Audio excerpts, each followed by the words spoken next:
Let's create a apron box. Let's get into it. From paper to purpose, watch her design.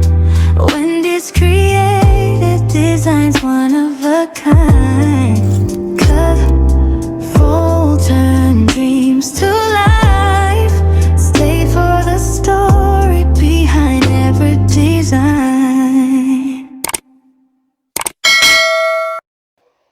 Okay, y'all. So once you download your template, you should have at least 5 pieces.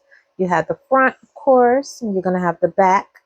Then you're going to have the bottom, and you're going to have your 2 sides. Now, these sizes are 13 by 13.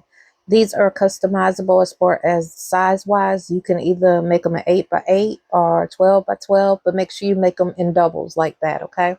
But this one here is a 13 by 13. So all you got to do is put it on your poster board, or you could put it, well, I have cardboard right here. You could also use foam board if you like. I just don't care for it. And all we're going to do is take mine has adhesive on the back of it, but if you do not have adhesive on yours, whenever you print yours out, use some Gorilla Spray and just spray it on there and place it on there. Or you could use some Elmer's glue. That'd work too, where you can move it around a little bit. And you just chop it up, just cut it by the black lines. Now, cutting the black lines off is also optional, okay? You do not have to keep those lines on there. I tried it both ways, and I like it with the lines on there. The frame that has the black on it, I prefer that to be on the apron itself, okay? So cut it out the best that you can, okay? And you know, I was not really good at this part right here, but I made it work. I sure did. So once you get all of those pieces cut, we're going to go and clean up around the edges, make it really nice and neat, the best that we possibly can. And then we're going to glue this baby together. Very simple, very quick project, okay? Okay, so first we're going to take the bottom and we're going to glue the back to it first. Then once we get that glued on, we're going to glue the front on next. We're applying the back and the front to the outside of the bottom of it, okay? Don't sit it on top. Then add a little extra security by gluing the inside of both of them. Now with the side pieces, you could take and glue this on the outside of this, but I chose to glue it on the inside. And I did that because it just looks neater. So it's really up to you. But if you glue it from the inside, you're going to have to cut off a little bit of it. So right here where you see that I slid it down inside the box like that, then I'm going to take my pencil and I'm going to put a marking on each end so I can cut that little bit off right where the height is on the front and the back of the box, okay? So it'll be the same height all the way around. You only have to do this if you do it on the inside. You put it on the outside, you'll probably be able to just lay it on there.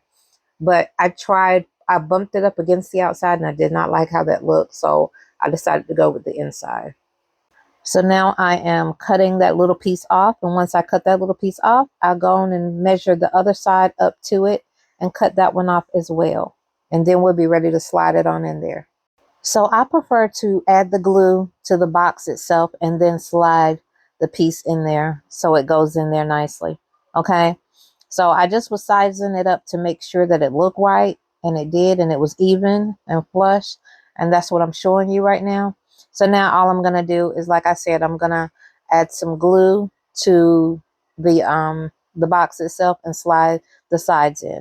Now, there's no special method to gluing these sides in. Do what works for you, okay? It just works easier for me to add the glue to the cardboard box part of it, the apron box, should I say, and then slide it in instead of adding it to the actual piece. And then this is pretty much what you have once you put it all together. And it's pretty cool that you could do it this way. Very easy, very simple. And then you can go and add your goodies, or you could add more decoration to it to jazz it up a little more than I've done. So these are them. This is the star of the show, of course. And each one of them have different sayings, okay? I love them. I made 5 of them with different sayings on them. These can be used for Mother's Day. It could also be used for Christmas, a special occasion. It really does not matter. That's why I made sure I did not put Mother's Day on it. So they could be used for different types of holidays or special occasions. If you are interested, the templates are in my stand store. As always, I appreciate you watching. I hope you found value in this. Please like, comment, and subscribe, and I really look forward to seeing you on my next video. Bye for now.